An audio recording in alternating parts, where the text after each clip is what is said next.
வேலூர் மற்றும் அதன் சுற்றுவட்டார பகுதிகளில்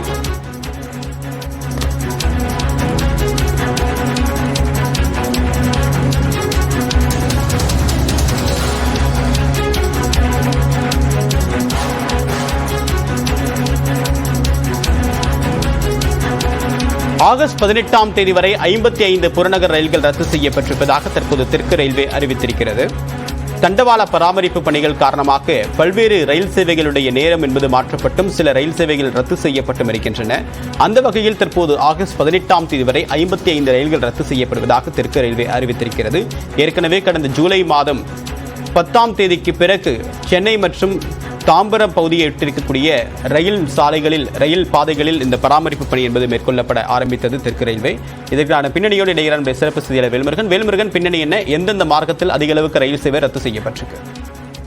தேவப்பிரியன், குறிப்பாக புறநகர் ரயில் சேவை என்பது தொடர்ச்சியாக பல்வேறு பணிகள் காரணமாக 55 ரயில் சேவை என்பது பாதிக்கப்பட்டிருக்கிறது. குறிப்பாக ஏற்கனவே 13ஆம் தேதியிலிருந்து 14ஆம் தேதி வரை சென்னை பீச்சிலிருந்து தாம்பரம் வழியாக செங்கல்பட்டு செல்லக்கூடிய அந்த வழித்தடத்தில் ரயில் சேவை என்பது கடுமையாக பாதிக்கப்பட்டிருக்கிறது. இந்த நிலையில் தற்போது இதனுடைய பணிகள் இன்னும் நிறைவு பெறாமல் இருப்பதன் காரணமாக 18ஆம் தேதி அன்று வரை இந்த ரயில் சேவை பாதிப்பு என்பது இருக்கும் என்று ரயில்வே வாரியத்தினுடைய சார்பில் அதிகாரப்பூர்வமாக அறிவிக்கப்பட்டிருக்கிறது. இது மட்டும் இல்லாமல் கூடுதலாக இன்னும் 8 ரயில் சேவை அப்படிங்கிறது தற்போது ரத்து செய்யப்பட்டிருக்கிறது.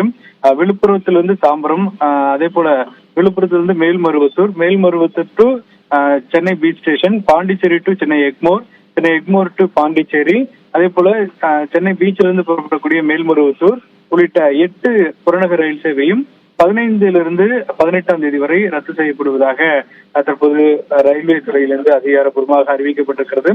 அதே போல 18ஆம் தேதிக்கு பிறகு ரயில் சேவை என்பது குறிப்பாக இந்த செங்கல்பட்டு வழித்தடத்தில் இருந்து புறப்பட்டு தாம்பரம் வழியாக இயக்கக்கூடிய ரயில் சேவை அப்படிங்கிறது வழக்கம் போல் இயக்கப்படும் என்று தெரிவிக்கப்பட்டிருக்கிறது.